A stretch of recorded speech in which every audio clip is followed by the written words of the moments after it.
680, 681, 684, 685, and 662. That at 11:45 a.m. tomorrow, March 17th, the Senate vote on confirmation of Executive Calendar numbers 656 and 738. And at 1:45 p.m. tomorrow, the Senate vote on the cloture motion with respect to Executive Calendar 677.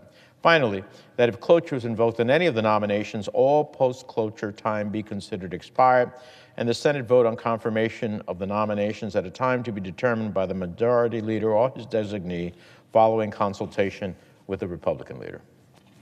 Is there objection?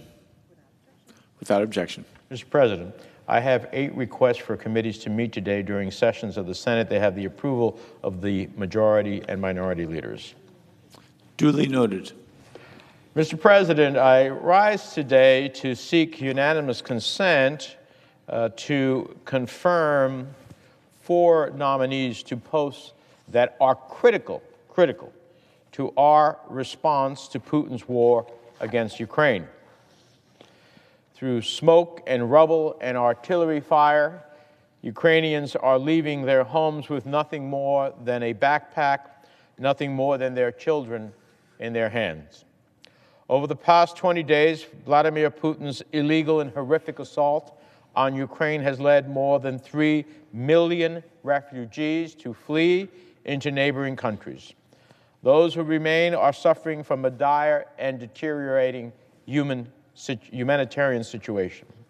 With Putin's army blocking aid convoys, millions of Ukrainians are facing lack of water, food, and heat.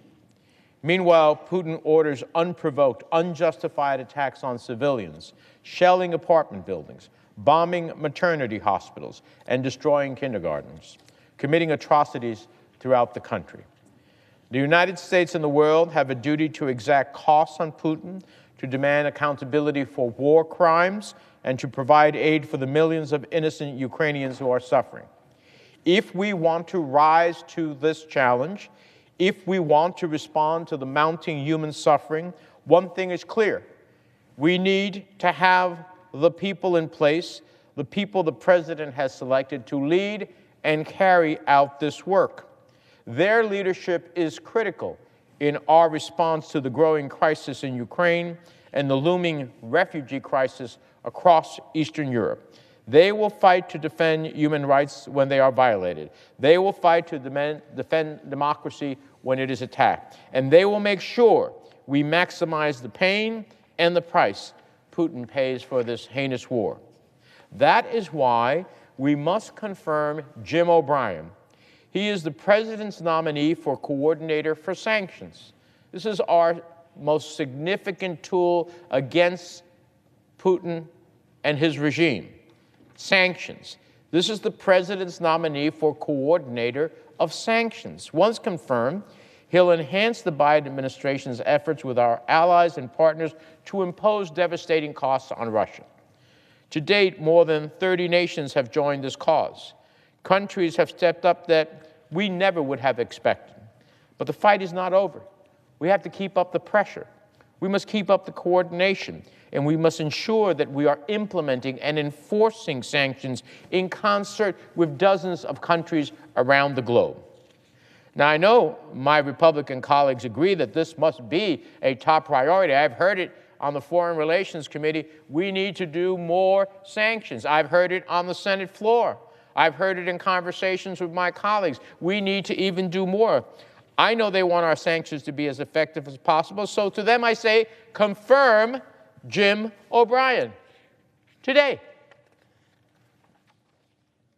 Now, Mr. President, I can also give you 3 million reasons why we must confirm Julieta Valls-Noyes, the nominee to be the Assistant Secretary for the Bureau for Population, Refugees, and Migration. Because 3 million people have already fled their homes in Ukraine. 3 million people have left a war-torn country with their dreams shattered, their children traumatized. 3 million people who have no idea where the future holds. And even as I speak, that number has surely been surpassed. There is a reason we have the Population, Refugees, and Migration Bureau. There is a reason the President selects a qualified nominee to lead it. Ms. Noyes is that person. It is a travesty that Ms. Noyes' nomination has been languishing on the Senate floor for 148 days because of Republican holds. We need a Senate-confirmed leader in place to take charge of the U.S. response to the refugee crisis forming in Europe, as well as the crises that already exist around the world.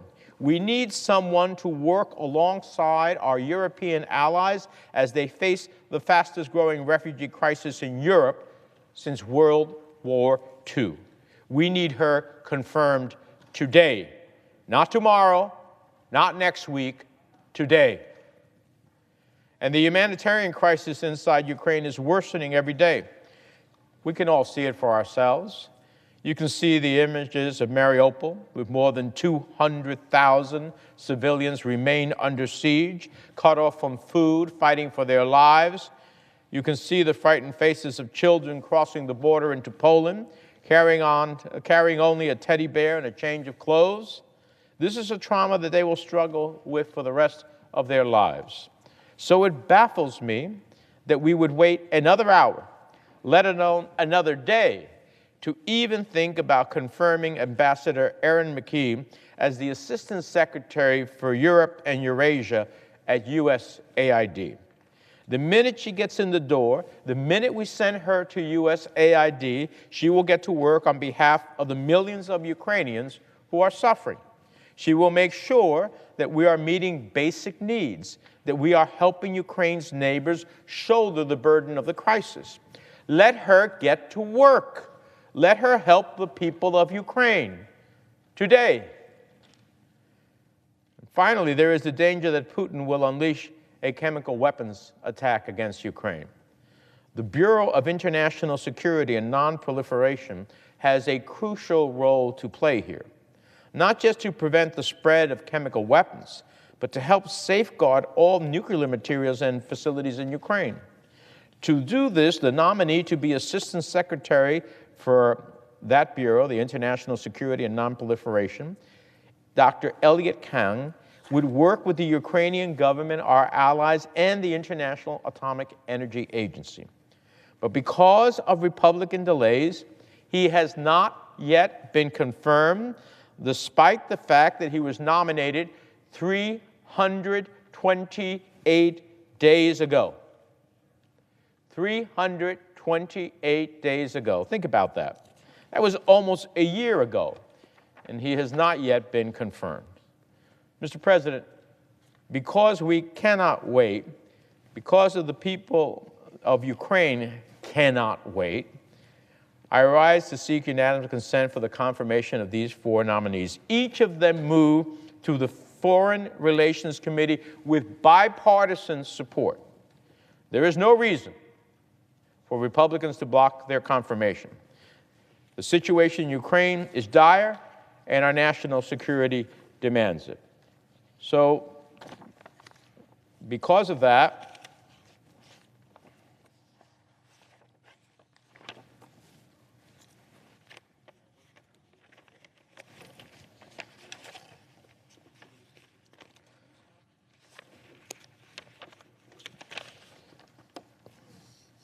okay, thank you.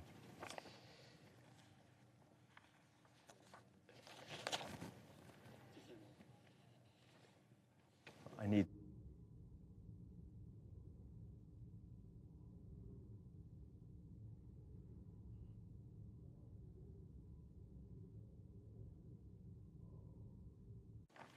I ask unanimous consent the Senate consider the following nominations in block. Calendars 462, 783, and 784. That the Senate vote on the nominations in block without intervening action or debate. The motions to reconsider be considered made and laid upon the table with no intervening action or debate. That any statements related to the nominations be printed in the record, and that the President be immediately notified of the Senate's action. Is there objections? Mr. President, Senator from Florida. reserving the right to object. The Biden administration has failed to properly oversee the Pan American Health Organization, or PAHO. President Biden and Secretary Blinken know that PAHO has cooperated with the communist regime in Cuba to traffic doctors overseas. And they know that there are Cuban doctors who are trying to sue PAHO and hold their traffickers accountable. Here are the facts. In July 2013, the Cuban Ministry of Health signed an agreement with the Brazilian Ministry of Health to formalize an arrangement for Cuban doctors to provide medical services in Brazil. That agreement required the administration of former Brazilian President Dilma Rousseff to transmit a monthly payment through PAHO to the Cuban Ministry of Health for the medical services provided by each Cuban doctor serving in Brazil. It also prevented Cuban doctors from seeking employment in Brazil outside of the formal structure of the agreement. More than 20,000 Cuban medical professionals serving in Brazil under the Mais Medicos program had their wages stolen by the Cuban government and received only a small fraction of what they earned. Their family members were prohibited from accompanying them, and many had their passports confiscated. Cuban doctors were the only medical professionals participating in the Mais Medicos program who had their salaries directly garnished by their government. Meanwhile, doctors from other countries serving in Brazil received the full wages for their medical services. Other Cuban doctors have suffered similar abuses in Angola, Guatemala, Mexico, Qatar, and Venezuela. For example, in 2019, a group of Cuban doctors reported that they had been directed and often coerced to use their medical services to influence votes in favor of the Maduro regime, including by denying medical treatment to opposition supporters and by giving precise voting instructions to elderly patients. This gross program is a huge moneymaker for the communist thugs, ruling thugs in Cuba. In 2018 alone, they pocketed more than $6.3 billion from exporting Cuban professionals to work overseas. And medical missions by Cuban doctors represent a majority of those profits. Since I came to the Senate in 2019, I've been fighting for these Cuban doctors and against human trafficking. I know my colleague from New Jersey has also voiced concerns about this issue in the past. But nothing has been done to hold PAHO accountable. PAHO is hiding behind legal immunity. President Biden has the power to lift their immunity, and I've requested this administration to do so multiple times, but they've shamefully declined. It's wrong. Victims of trafficking deserve to see their alleged abusers in court, and PAHO should never be able to hide behind claims of immunity to avoid accountability for the role in facilitating those abuses. I've informed Secretary Blinken that until substantial steps toward fulfilling this request are made, I will be blocking all relevant State Department nominees. Americans deserve qualified and competent people in positions of power who put American interests first. If this administration wants to appease dictators like they have with the Castro and Diaz-Canel regimes, I'm going to hold them accountable. Therefore, Madam President, I object. Objection is heard. Madam President, I'd like to ask the senator from Florida, through the chair, does the Assistant Administrator for Europe and Eurasia at USAID have anything to do with PAHO?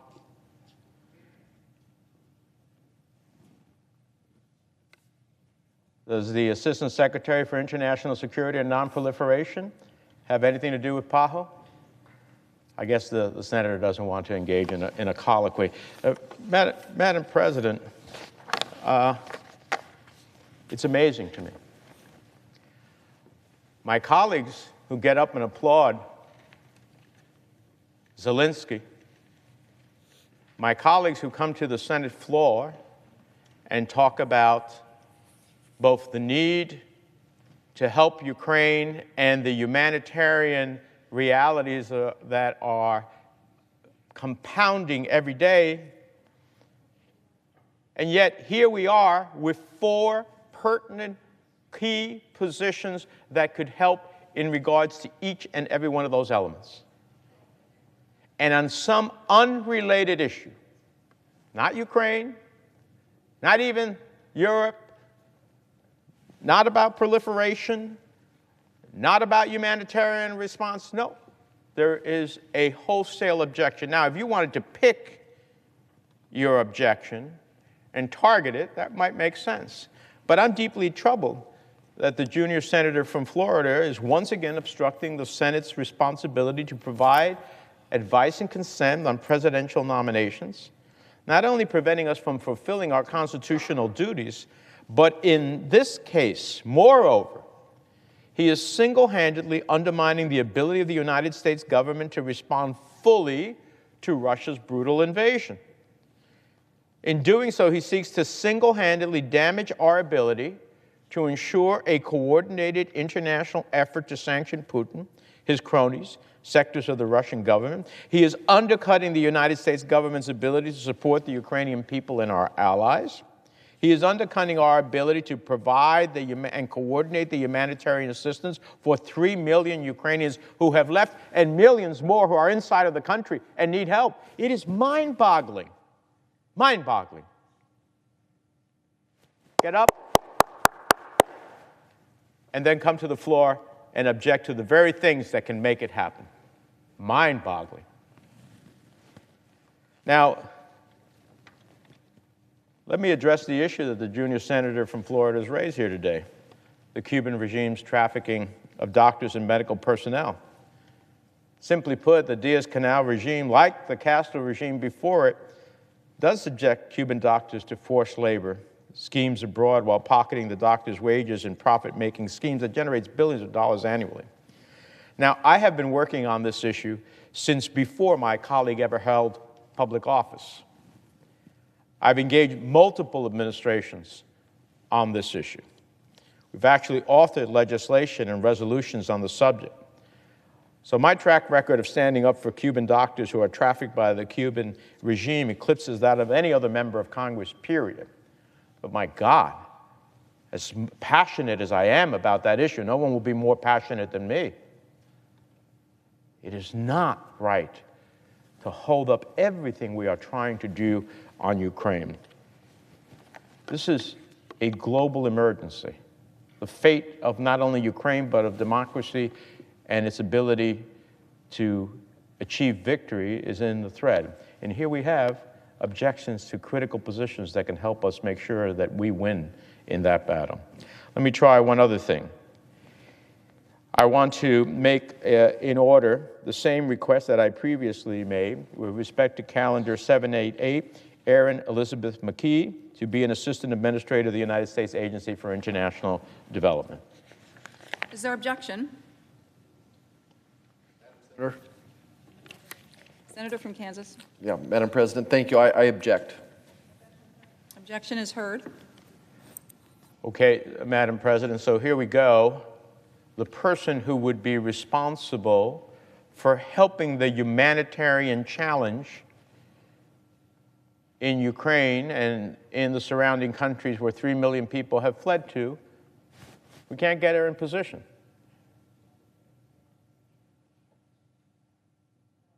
Can't get her into a position to do the job, to help millions of Ukrainians who are fleeing. I don't understand how the party of Reagan, the party of freedom and democracy, the party of standing up to these people, can actually create a set of circumstances where this is like helping Putin at the end of the day. It's like helping Putin at the end of the day. Now, while Senator Marshall didn't speak to it, I understand his concerns are about COVID origins. Well, there's nothing wrong with that. It's been a lively topic of discussion in many fora, including the Senate. But these concerns have nothing to do with Ambassador McKee and what she is nominated for, Assistant Administrator for Europe and Eurasia. All of us, including Senator Marshall, know we need to do everything possible to support Ukrainians in their time of need. Blocking Ambassador McKee is self-defeating. It's also not clear to me what more USAID can do to satisfy Senator Marshall. I've inquired because I heard that this was the issue.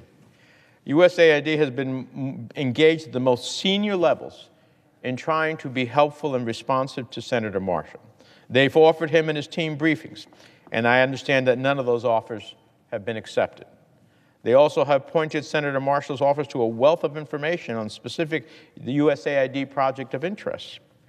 So I would urge the senator, instead of blocking nominees, to act on USAID's multiple briefing offers and encourage and engage them meaningfully.